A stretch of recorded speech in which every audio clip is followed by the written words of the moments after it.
Yo, yo, yo, yo, yo. This your boy Doogie Franchise. That's DOOGIFRENCHISE. Your serene place to be. I'm in a place unknown, in a hidden location, in a place that I can't tell you. And it's interesting because we back to the video game. The video game. Yeah, the video game. And I'm here with a special guest. Is this Free Guy or are you stuck in a video game? This is my guest. Am I supposed to? I'm His Chris. name's I was about to say his name's Chris. I was trying to think of something cool. He's a director, writer, actor. Sometimes. Sometimes. When I need to be. Yes. And sometimes a very overly activist. A very overly active activist. Sure, let's say that. Yeah, let's say that. Sometimes a very passive activist. A passive activist. Okay.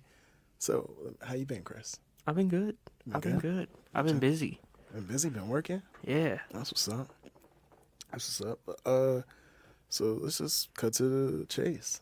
What got you into writing Uh, and directing? so first I got into theater when I was a kid. I started backstage doing crew and stuff. And then I just made my way on stage to acting, and then after acting, I got into directing. It's just like one thing leads into another with theater. And then writing is a little bit different story. I found something out about my childhood that I didn't realize before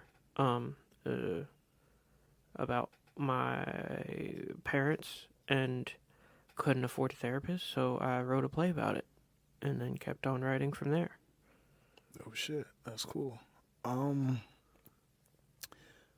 Another thing about you is I know you're working on. You want to create a play about having epilepsy. So I got a couple projects in the work about epilepsy. Yeah, let's talk about them. My writing partner, who I work with everything on, Hi, writing partner that he works with everything on. his name is Ray, and he is also Sup, Ray? epileptic. Shout out Ray. So we have one thing called the Epilepsy Project, which is just a collection of short scenes, monologues, just anything by all epileptic or theater artists or people that have epileptics in their life. And it's just some of the scenes are about epilepsy, some aren't. So we have that, and Okay. I have something called well, it's not out yet, so I don't know what I have something else we're cooking, and I don't want to say too much about it yet. You so when did you have epilepsy? Correct. I do have epilepsy. When was the first time you found out you had epilepsy? I my first seizure that somebody witnessed. Actually, before you do, can you explain what epilepsy is to those who don't know what epilepsy is, to the best of your abilities? Epilepsy means a lot. Basically, epilepsy means you have seizures. Is the gist of it. I have epileptic seizures. But there's so many types of epilepsy. For me, it's when I get stressed. I have a seizure if I'm not taking my meds. Basically, I have a soft spot in my brain where the neurons just don't work, and if they get too much electricity at once, That's crazy. my brain shuts down and I have a seizure. Wait, so you have a seizure if you get stressed out? Yeah, stress is my trigger. Bro, you better make sure you meet the right one. You better make sure you meet the right. Yo, the wrong girl will have you going crazy, bro. Yo, So the I feel like you about to tell a story about the girl you on stage. no. A girl has never caused a seizure. No, not one person has stressed me out to that level. It's funny because I know the type of girl you're trying to look for now, and I'm about to be like, yeah, you about to happen. Nah, I mean, the trick is I take actually mood stabilizers. So my neurologist explains it in a way that like I have high with my brain. I have high peaks and valleys with my mood, Okay. and if it gets too far up or too far down, that's where the seizures come in. And so I take pills that literally just my mood at all times stays an even keel. And that's what my meds do. No wonder you're so chill. It's either you're chill or laugh.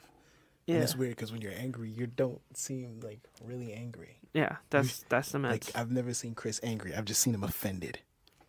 Yeah. That's the best way you can say. I am so with the smile on his face. I am so offended.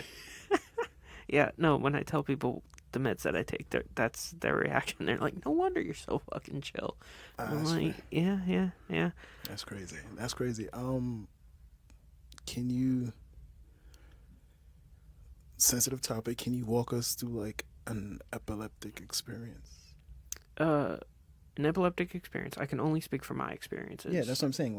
Like a time you had a seizure. So my seizures, it's just what do you remember? What is? Sorry for cutting you off. So no, a seizure is for me. It's just like being asleep. Oh. I just go unconscious, and it's like I'm dreaming. But they're very like. I don't know how to say it. They're very realistic dreams, and they're very like sometimes I will be like, if I'm like, I can feel the things that are going on around me, and they'll just like be part of a dream. I remember my first seizure. In the real world, I was in an ambulance, and they had like the things attached to me. Mm-hmm. But I was weirdly having a dream that I had just fallen asleep in the backseat of my car, and the things attached to me in the dream was the seatbelt around me with me laying in the backseat of the car while my dad was driving us home. That's insane. So yeah, and for different people, like, seizures are a completely different thing. Some people can know that they're having a seizure. I do not. And I'll wake up and it'll just be like I'm crazy tired and I don't know what's going on in the world. Sometimes I don't remember my name. Sometimes I don't remember what year it is.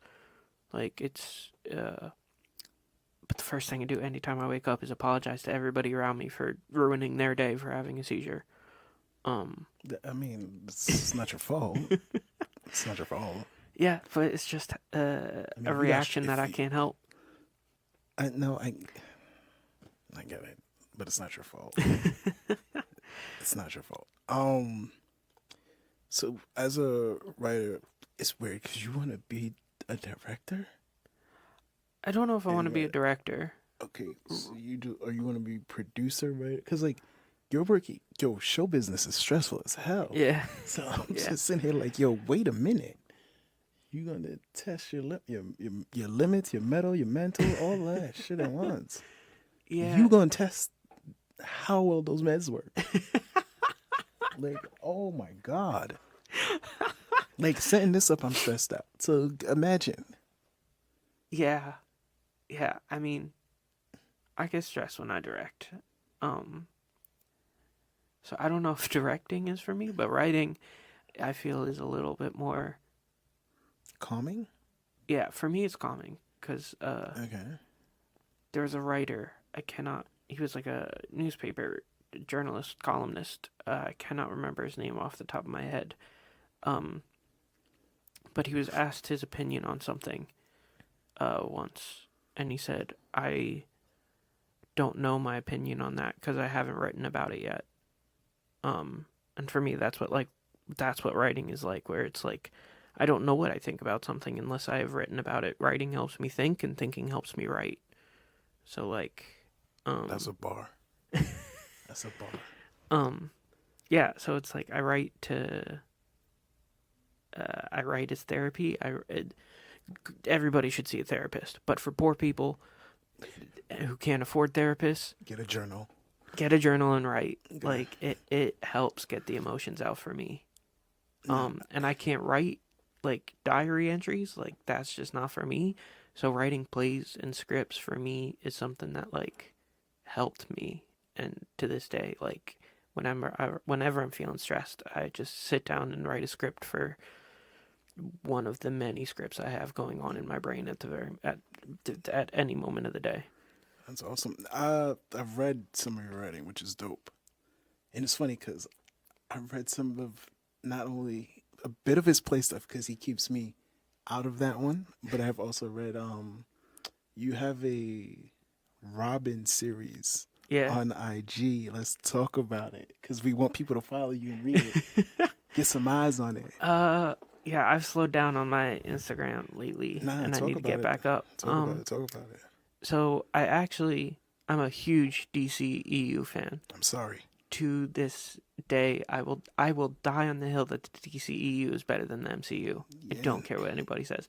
And Everybody, this is why you get stressed out. everybody 'Cause will. it's not. I mean, it is. No, it's not. Keep going. I mean, everybody knows DC comics are better than Marvel comics, Debatable. but I'm a huge Zack Snyder fan, and 300. That's Zack Snyder, guys, just in case. 300 is Zack Snyder, Dawn of the Dead, Superman. Man of Steel, Yeah. Batman vs Superman, Zack Snyder's Justice League. Like, I love his shit, and Watchmen.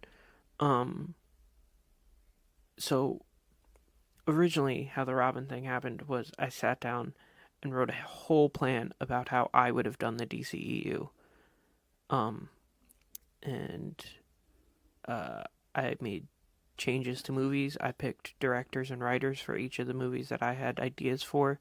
And then I got to Robin has always been one of my favorite characters, and he's one of the most interesting characters. All of the Robins are super interesting, I think. Even Damian Wayne. I want to think know your favorite Robin after Oh, this. that's impossible. After this, pick your favorite Robin. All right. So The Robin verse. it's the Robin verse, also known as the Fincher verse, because my idea is David Fincher is in charge of it, because I think, I love some of David Fincher's work. Social Network, I did love that movie. Zodiac is one of my favorite movies of all time. Didn't see that one. But I would like to see his version of a superhero movie. And there would be other directors and writers in there. Obviously, David Fincher doesn't really write that much. I think James Mangold would be my writer for all the David Fincher directed movies. But anyway, I wanted the story of all the Robins.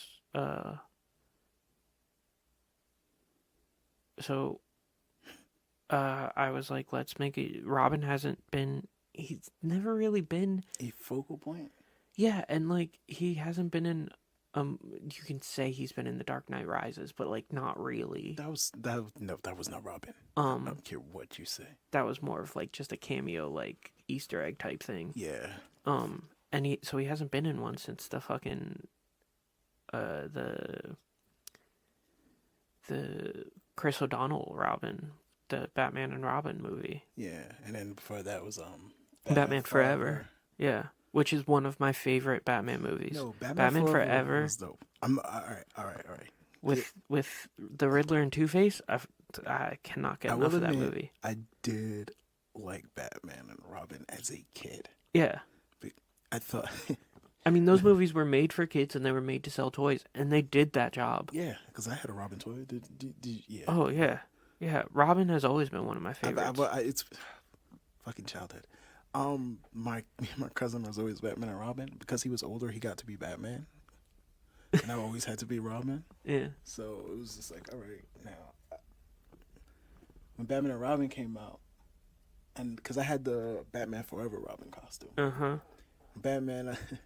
When Batman and Robin came out, I was like, all right, I want that costume. Because you know what? He looks like he can leave you anytime. And that's my goal.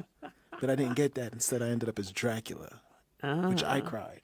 Yeah. Yeah, because they put makeup on my face. I never liked that. They made you the white Dracula? Yeah. They put white makeup. Like, I'll never forget it because Halloween, I was, like, I cried. Like, oh, that's too much. Just imagine the scenario. Ready? Imagine the doorbell rings. And instead of hearing trick or treat, you just see a little kid crying at the door with the bag of candy open. Like, no, God.